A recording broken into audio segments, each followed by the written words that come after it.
செய்திகள் வாசிப்பது எம்பிரியா. நடைபயிற்சி மேற்கொண்டு ஆதரவு திரட்டினார் அதிமுக வேட்பாளர் செல்லப்பாண்டியன். தூத்துக்குடி சட்டமன்ற தொகுதி அதிமுக வேட்பாளராக போட்டியிடும் செல்லப்பாண்டியன் தினசரி பூங்கா மற்றும் பொதுமக்கள் கூடும் இடங்களில் மக்களை சந்தித்து தமிழகத்தில் மீண்டும் அதிமுக ஆட்சி அமைய வேண்டும், எடப்பாடி பழனிசாமி முதலமைச்சராக வேண்டும் என்று கூறி வாக்குகளை சேகரித்து வருகிறார்.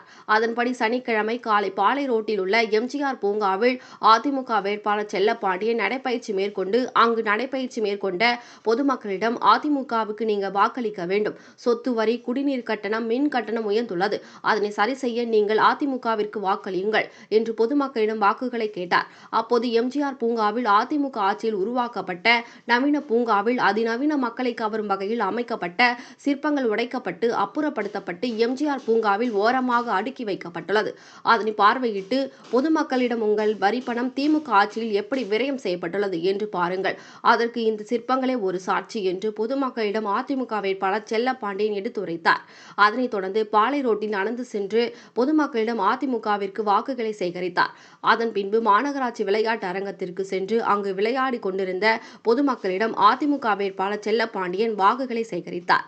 நிகழ்ச்சியில் அதிமுக நிர்வாகிகள் சந்தானம், சேவியர் டேக் ராஜா, பெருமாள், KJ பிரபாகர், சகாயம், JJ தனம் உள்ளிட்ட அதிமுக நிர்வாகிகள், பாரதிய ஜனதா கட்சியை சேர்ந்த நிர்வாகிகள் கலந்து கொண்டனர்.